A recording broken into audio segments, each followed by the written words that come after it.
आज की वीडियो में हम बात करने वाले हैं उड़ीसा सर्कल के एमटीएस पोस्टमैन के 2024 के क्वेश्चन पेपर के मैथ सॉल्यूशन की। तो चलिए वीडियो शुरू करते हैं। फर्स्ट क्वेश्चन है, what will be the answer to this board mass question. Question दिया हुआ है, इसका आंसर हमें निकालना है। बोर्ड मास का ये क्वेश्चन है। क्वेश्चन लिख लेते हैं, 55 -9 मल्टीप्लाई 5 डिवाइड में क्या आ जाएगा, 2 + 16 डिवाइड 2 आ जाएगा। इसको आगे सॉल्व कर लेंगे। बोर्ड मास के रूल के अकॉर्डिंग सबसे पहले ब्रैकेट को सॉल्व करना है, यानी कि इस ब्रैकेट के अंदर जो है उसको सॉल्व करेंगे। सॉल्व करने के लिए पहले मल्टीप्लाई वाला सिंबल सॉल्व करेंगे, उसके बाद सब्ट्रैक्शन वाला सिंबल सॉल्व करेंगे। क्या आ जाएगा, 55 - 9 पंजे 45 डिवाइड में क्या आ जाएगा। अब इसमें देखिए, इसमें हम पहले डिवाइड वाले सिंबल को सॉल्व करेंगे, फिर प्लस वाले सिंबल को। तो 2 + 16 डिवाइड 2 क्या आ जाएगा आपके पास, 8 आ जाएगा। फिर इसको सॉल्व कर लेंगे, 10 डिवाइड में क्या आ जाएगा, 10 विच इज इक्वल टू आपके पास 1 हो जाएगा। कौन सी ऑप्शन करेक्ट होगी, ए ऑप्शन करेक्ट होगी। क्वेश्चन है, if the cost of 87 bats amount to ₹7,743 then find the cost of 49 such bats. यदि 87 बल्लों का मूल्य 7,743 रुपये है तो ऐसे 49 बल्लों का मूल्य ज्ञात कीजिए। 87 बैट्स का प्राइस कितना है, 7,743 रुपये। एक बैट के प्राइस की बात करें कितना हो जाएगा, 7,743 डिवाइड में क्या आ जाएगा, 87 आ जाएगा। तो इसको हम डिवाइड कर लेते हैं, 7,743 को डिवाइड करेंगे 87 से। तो पहले ही किससे चला जाएगा, 8 से चला जाएगा। तो 87 को 8 से मल्टीप्लाई करेंगे, 8 × 7 = 56, 5 रह जाएंगे, 8 × 8 = 64 और 5 क्या आ जाएंगे, 69। तो क्या आ गया हमारे पास, 696। 14 में से 6 चले जाएंगे, 8 रह जाएंगे। फिर यहाँ पे बात करते हैं, 6 होंगे, 6 में से यानी कि 16 में से 9 चले जाएंगे, 9 × 7 = 16 होते हैं, 7 आ जाएंगे और यहाँ पे 0। फिर यहाँ पे हमारे पास 3 आ जाएगा। फिर आगे ये 9 से चला जाएगा, 87 को 9 से मल्टीप्लाई कर लेंगे, 9 × 7 = 63, हमारे पास 6 रह जाएंगे, 9 × 8 = 72 और 6 78, क्या आ जाएगा, 783। यानी कि 87 को 9 से मल्टीप्लाई करने पर 783 आ जाएगा, 0 आ गई नीचे। तो क्या आ गया हमारे पास, 89 आ गया। तो एक बैट के प्राइस की बात करें कितना आ गया, 89 रुपीस आ गया। हमें कितने बैट्स का प्राइस चाहिए, 49। तो 49 बैट्स के प्राइस की बात करें क्या हो जाएगा, 49 × 89। तो 89 को 49 से मल्टीप्लाई कर लेंगे, 9 × 9 = 81, 8 रह जाएंगे, 9 × 8 = 72 और 8 क्या आ जाएंगे, 80 हो जाएंगे। फिर यहाँ पे 0 आ जाएगी, 9 × 4 = 36, 3 रह जाएंगे, 8 × 4 = 32 और 3 = 35। कितना हो जाएगा, 1 6 8 5 13, 1 रह जाएगा, 4361 रुपये। कौन सी ऑप्शन करेक्ट आ जाएगी, बी ऑप्शन करेक्ट आ जाएगी। 87 बल्लों का मूल्य कितना हो जाएगा, 4,361 रुपये। 180 is what percentage of 125? 180 125 का कितना प्रतिशत है। तो मान लेते हैं x% of 125 is equal to 180 है। तो उसको हम सॉल्व कर लेंगे, क्या आ जाएगा, x/100 multiply 125 is equal to 180। और यहाँ से हम x की वैल्यू निकाल सकते हैं, 180 मल्टीप्लाई 100 डिवाइड में 125 आ जाएगा। 25 से हम काट सकते हैं, 25 × 4 = 100, 25 × 5 = 125, 5 × 3 = 15 और 5 × 6 = 30, 4 × 6 = 24, 2 रह जाएंगे, 4 × 3 = 12 और 2 = 14, 144 आ जाएगा। डी ऑप्शन करेक्ट होगी। क्वेश्चन है, the population of a city is 25,000 if it increased at the rate 10% every year then after 2 years the population of the city is। एक शहर की जनसंख्या 25,000 है, यदि इसमें प्रतिवर्ष 10% की वृद्धि होती है तो 2 वर्ष बाद शहर की जनसंख्या क्या होगी। तो बात करें प्रेजेंट पॉपुलेशन की, प्रेजेंट पॉपुलेशन कितनी है, 25,000 है। और यहाँ पे बात करें किस रेट से या किस दर से बढ़ रही है, 10% प्रति वर्ष के हिसाब से बढ़ रही है। हमें 2 वर्ष के बाद बताना है। तो पॉपुलेशन आफ्टर 1 ईयर, एक वर्ष के बाद कितनी पॉपुलेशन हो जाएगी? 25,000 तो ऑलरेडी है, इसमें 10% और बढ़ जाएगी, यानी कि 10% ऑफ 25,000 क्या आ जाएगा हमारे पास? 25,000 प्लस 10/100 मल्टीप्लाइड 25,000। 2 0 से ये 2 0 कैंसिल हो जाएंगी, क्या बन जाएगा? 25,000 प्लस 2500, जो कि क्या हो जाएगा? 25 2 27,500। तो एक वर्ष के बाद कितनी हो जाएगी? 27,500। और आफ्टर 2 ईयर्स की बात करें तो 10% फिर से बढ़ेगी। अब कितनी है एक वर्ष के बाद? 27,500 प्लस 10% ऑफ 27,500। इसको सॉल्व कर लेंगे तो हमारे पास जो पूछा गया है वो आंसर आ जाएगा 27,500 प्लस 10/100 मल्टीप्लाई 27,500। तो ये यहाँ से कैंसिल आउट हो जाएगा, क्या बन जाएगा? 27,500 प्लस 2750। तो इसको हम ऐड कर लेंगे 0, फिर उसके बाद 5 आ जाएंगे, फिर आ जाएंगे 7 5 12, 1 रह जाएगा, 2 1 3, 3 7 10, फिर यहाँ पे क्या आ जाएगा हमारे पास? 1 आ जाएगा, 2 और 1 कितने हो जाएंगे? 3। तो 30,250 कौन सी ऑप्शन करेक्ट आ जाएगी आपके पास? बी ऑप्शन करेक्ट आ जाएगी। 2 वर्ष के बाद उस शहर की जनसंख्या कितनी हो जाएगी? 30,250 हो जाएगी। क्वेश्चन है हमारे पास, the selling price of a mobile phone is 59,620 rupees and it was sold at 8.4% profit. The cost price of the mobile phone is, एक मोबाइल फोन का विक्रय मूल्य 59,620 रुपये है और इसे 8.4% लाभ पर बेचा गया। मोबाइल फोन का क्रय मूल्य क्या होगा? सेलिंग प्राइस कितना दिया हुआ है? सेलिंग प्राइस है 59,620 रुपये। प्रॉफिट कितना हो रहा है? 8.4% का प्रॉफिट हो रहा है। हमें क्या निकालना है? कॉस्ट प्राइस निकालना है। तो यहाँ से हम कॉस्ट प्राइस निकाल सकते हैं। क्या फॉर्मूला होता है? सेलिंग प्राइस डिवाइड में, अब क्योंकि प्रॉफिट है तो 100 plus profit percent multiply 100। Selling price कितना है? 59,620 रुपये और नीचे क्या आ जाएगा? 100 प्लस 8.4 आ जाएगा मल्टीप्लाई 100 हो जाएगा। आगे इसको हम सॉल्व कर लेंगे, क्या आ जाएगा? 59,620 डिवाइड में 108, यानी कि अगर डेसिमल यहाँ से हटा दें तो ऊपर एक और 0 ऐड हो जाएगी, क्या आ जाएगा? 1000 आ जाएगा। तो इसको हम कैंसिल आउट करेंगे, 59,620 डिवाइड में 1084 गुने 1000। तो सबसे पहले 2 से चला जाएगा, यहाँ पे 500 रह जाएंगे, 2 पंजे 10, 2 चौके 8, 2 दूनी 4, फिर 2 से चला जाएगा 250 रह जाएंगे, 2 दूनी 4, 2 सत्ते 14, 2 एकम 2।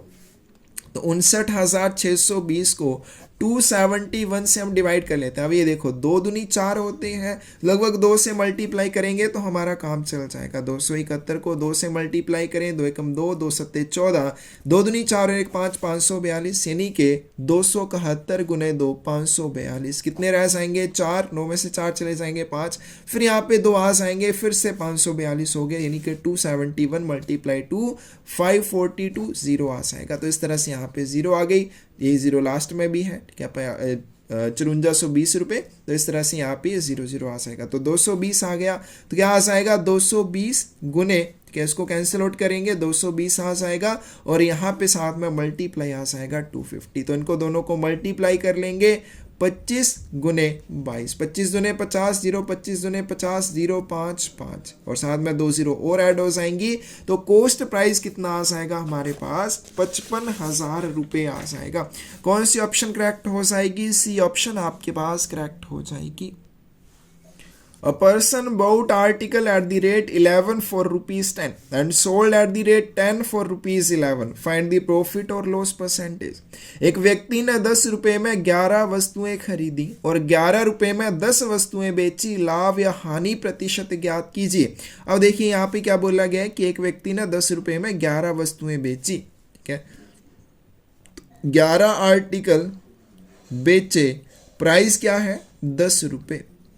सॉरी, यहाँ पे क्या है? उसने खरीदी है और उनको क्या किया है? Person bought article. तो 11 आर्टिकल का दिया हुआ है, कॉस्ट प्राइस ऑफ 11 आर्टिकल्स की बात करें कितना दिया हुआ है 10 रुपये। एक व्यक्ति ने 11 आर्टिकल 10 रुपये में खरीदे तो कॉस्ट प्राइस ऑफ एक आर्टिकल का प्राइस कितना आ जाएगा 10/11 रुपये आ जाएगा।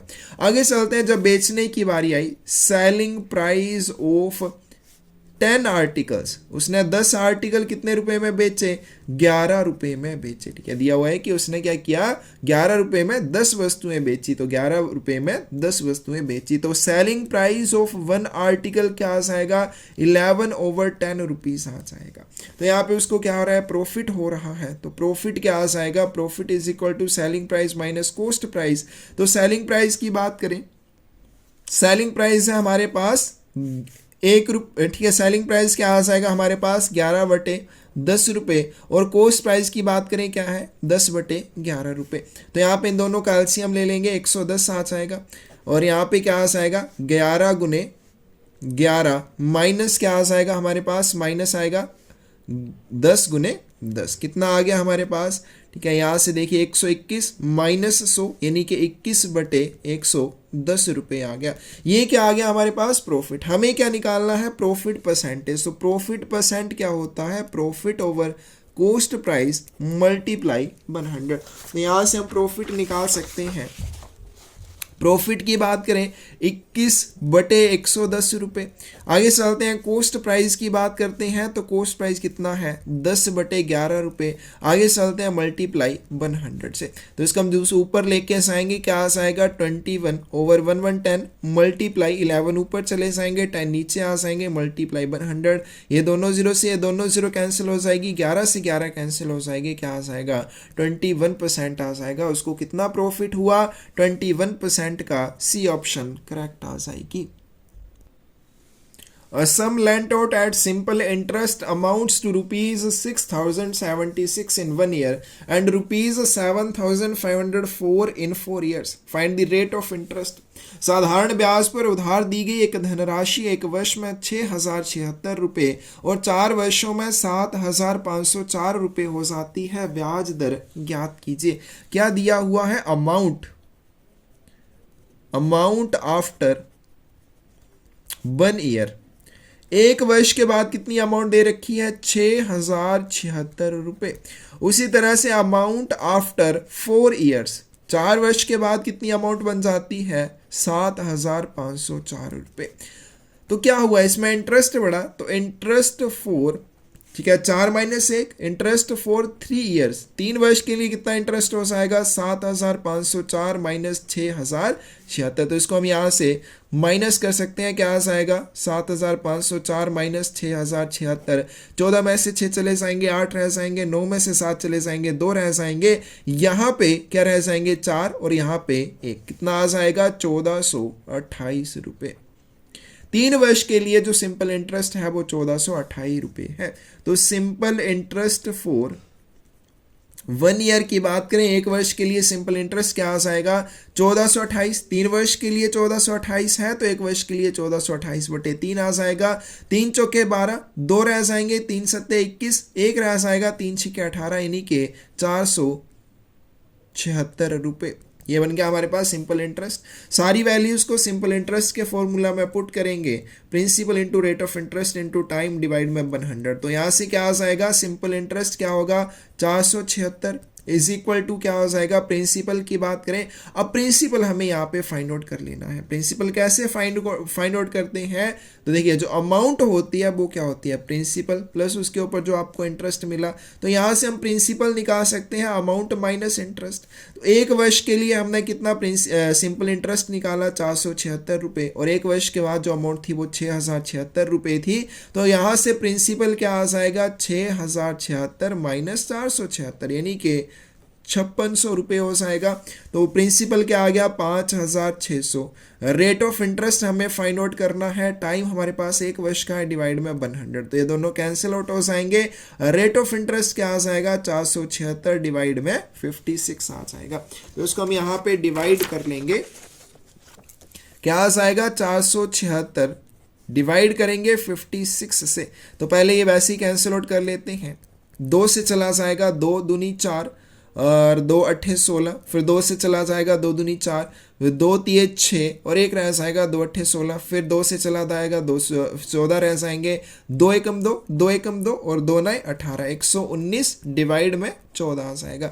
तो चलते हैं 14 ठीक है, 14 अट्ठे 112 हो जाएंगे। ठीक है, तो 9 में से 2 चले जाएंगे 7, और यहाँ पे आगे चलते हैं, 7 छोटे हैं 14 बड़े हैं तो नहीं जाएगा, यहाँ पे डेसिमल और यहाँ पे 0 लगाएंगे, 14 पंजे 70, फिर ये पूरी तरह से 0 आ जाएगा। तो इस तरह से हमारे पास जो रेट ऑफ इंटरेस्ट आएगा वो क्या आ जाएगा, 8.5% आ जाएगा। ए ऑप्शन करेक्ट हो जाएगी। क्वेश्चन है the average of 21 data is 36 out of which the first 12 data are having an average of 15.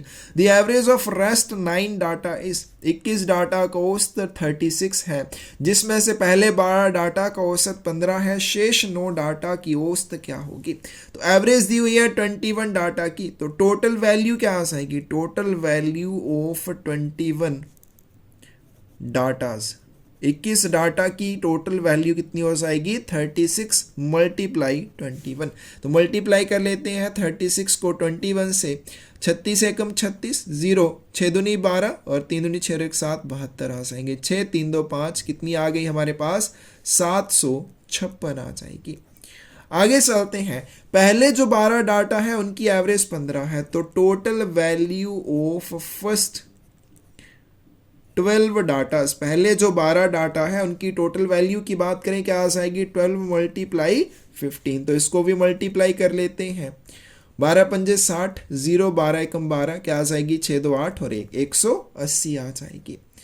देखिए टोटल कितने डाटा थे 21, उसमें से 12 की वैल्यू 180 है, 21 की 756 है, तो total value of remaining 9 data, जो बचे हुए 9 डाटा है उनकी वैल्यू कितनी आ जाएगी, 756 माइनस 180 क्या आ जाएगी 6, 15 में से 8 चले जाएंगे 7, 6 में से 1 चला जाएगा 5, कितनी आ जाएगी 576 आ जाएगी। अब हमें क्या निकालनी है, एवरेज। तो ये कितने डाटा की वैल्यू है, 9 डाटा की वैल्यू है, तो एवरेज क्या आ जाएगी 576 बटे 9, 9 छिके 54 आ जाएंगे, 3 बच जाएंगे, 9 चौके 36, यानी कि 64 इसकी सही वैल्यू होगी। तो इसका आंसर क्या आ जाएगा हमारे पास, डी आ जाएगा। A and B working alone can complete a work in 8 days and 12 days respectively. They started working together but A left 2 days before completion of the work. In how many days was the remaining work completed? A और B अकेले काम करते हुए क्रमशः 8 और 12 दिनों में एक काम पूरा कर सकते हैं। उन्होंने एक साथ काम शुरू किया, लेकिन A ने काम पूरा होने से 2 दिन पहले काम छोड़ दिया। शेष काम कितने दिनों में पूरा हुआ? ए जो है काम को कितने दिनों में कर सकता है, 8 दिनों में। बी की बात करें, बी उसी काम को 12 दिनों में पूरा कर सकता है। तो let LCM is equal to हम मान लेते हैं टोटल वर्क कि 8 और 12 का जो भी LCM आएगा उसको हम टोटल वर्क मान लेंगे, और इनका LCM कितना आएगा 24 आ जाएगा। अब ए 8 दिनों में 24 यूनिट काम करता है, यानी कि 24 बटे 3 यूनिट पर डे के हिसाब से ये काम कर रहा है। बी की बात करें, 12 दिनों में 24 यूनिट काम करता है, यानी कि 2 यूनिट पर डे के हिसाब से काम कर रहा है। आगे चलते हैं, ए जो है वो क्या करता है, काम पूरा होने से 2 दिन पहले काम छोड़ देता है, यानी कि हमारे पास लास्ट के 2 दिन किसके द्वारा काम किया जाता है, बी के द्वारा काम किया जाता है, क्योंकि काम पूरा होने से 2 दिन पहले ए तो काम छोड़कर चला गया, इसका मतलब बचा हुआ काम बी के द्वारा किया जाता है। तो बी का 2 दिनों का काम कितना आ जाएगा, एक दिन में 2 यूनिट काम करता है, तो 2 में 2 गुने 2, यानी कि 4 यूनिट काम ये लास्ट के 2 दिनों में करता है अकेले। रिमेनिंग काम जो दोनों ने साथ में मिलकर किया, तो रिमेनिंग वर्क की बात करें तो टोटल 24 यूनिट काम है, और अकेले बी ने 4 यूनिट काम किया, यानी कि दोनों ने साथ मिलकर 20 यूनिट काम किया। अब 20 यूनिट काम हमें बताना है कितने समय में किया, तो हमारे पास टाइम क्या आ जाएगा। अब सबसे पहले हमें ए और बी का निकालना पड़ेगा। ए प्लस 20 1 डे वर्क की बात करें तो इनका एक दिन का काम कितना आ जाएगा, 3 + 2 5 यूनिट आ जाएगा। एक दिन में ये 5 यूनिट काम करते हैं, तो 20 यूनिट काम करने के लिए 20/5 यानी कि इनको 4 दिनों का समय लगेगा। कौन सी ऑप्शन करेक्ट आ जाएगी हमारे पास? ए ऑप्शन करेक्ट आ जाएगी। देखिए क्या दिया हुआ है कि ए जो है 8 दिनों में काम पूरा कर सकता है, बी उसी काम को करने में 12 दिन का समय लगाता है। तो हमने एलसीएम निकाल लेना है कि जो भी एलसीएम आएगा वो टोटल वर्क है। अब देखिए क्योंकि लास्ट के 2 दिनों में जो बी है उसने अकेले काम किया, ए काम छोड़कर चला गया, तो बी ने इसका मतलब लास्ट के 2 दिनों में 4 यूनिट काम किया। इसका मतलब उन्होंने 20 यूनिट काम एक साथ मिलकर किया, और एक की एफिशिएंसी 3 यूनिट पर डे है, दूसरे की 2 यूनिट पर डे है, यानी कि दोनों साथ में अगर मिलकर करेंगे 5 यूनिट काम कर पाएंगे। तो 20 यूनिट काम करने के लिए इन्हें 4 दिन का समय लगेगा। Ramesh drives from his home at a speed of 40 km/h and reached his college 25 minutes late. The next day he increases his speed by 10 km/h, yet he is late by 10 minutes. How far is his college from his home? Ramesh अपने घर से 40 kilometre प्रति घंटे की गति से गाड़ी चलाता है और अपने कॉलेज 25 मिनट देरी से पहुंचता है। अगले दिन वह अपनी गति 10 किलोमीटर प्रति घंटे की गति से बढ़ा देता है, फिर भी वो 10 मिनट लेट पहुंचता है। उसका कॉलेज उसके घर से कितनी दूर है? मान लेते हैं कि लेट जो डिस्टेंस है वो कितना है, x किलोमीटर है, जो उसके घर के बीच और कॉलेज के बीच की दूरी है x किलोमीटर है। इस तरह के क्वेश्चन में आप टाइम डिफरेंस निकाल सकते हैं। टाइम डिफरेंस कितना दिया हुआ है? पहली कंडीशन में वो 25 मिनट लेट था, दूसरी कंडीशन में वो 10 मिनट लेट है, तो टाइम डिफरेंस कितना आ जाएगा? 15 मिनट का आ जाएगा। और पहली कंडीशन और दूसरी कंडीशन के लिए हम टाइम निकालेंगे, तो डिस्टेंस हमने x किलोमीटर माना हुआ है, टाइम का फॉर्मूला क्या होता है? डिस्टेंस ओवर स्पीड, यानी कि t1। पहली कंडीशन में लिया गया समय क्या आ जाएगा? Distance x kilometre. स्पीड की बात करें, पहली कंडीशन में 40 km/h थी, तो पहला जो टाइम आएगा x/40 आवर्स आ जाएगा।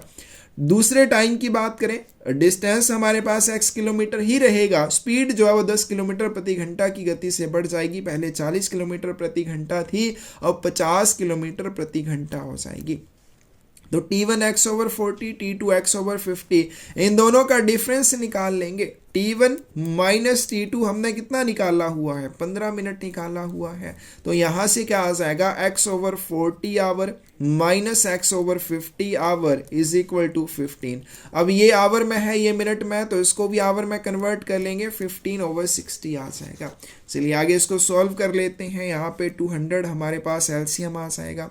जब 200 एलसीएम आ जाएगा तो यहाँ पे क्या आ जाएगा? 5x माइनस क्या आ जाएगा? 4x is equal to 15/60 hours आ जाएगा। और यहाँ से हम क्या निकाल सकते हैं? x की value 5x minus 4x, x is equal to 200 दूसरी साइड जाके मल्टीप्लाई हो जाएंगे, डिवाइड में क्या आ जाएगा? 60 आ जाएगा। 0 से कैंसिल, 3 दूनी 6, 3 पंजे 15, 2 दूनी 10, और यहाँ पे 5 गुने 10 यानी कि 50 किलोमीटर। तो रमेश के घर और कॉलेज के बीच का जो डिस्टेंस है वो कितना है? 50 किलोमीटर है। ए ऑप्शन करेक्ट आ जाएगी। तो ये था हमारे पास उड़ीसा सर्कल का एमटीएस पोस्टमैन का 2024 का क्वेश्चन पेपर। किसी भी क्वेश्चन में डाउट हो कमेंट सेक्शन में आप पूछ सकते हैं। पोस्टल एग्जाम से रिलेटेड कोई भी बुक चाहिए, डिस्क्रिप्शन में साइट का लिंक मिल जाएगा, वहां से आप परचेज कर सकते हैं। धन्यवाद।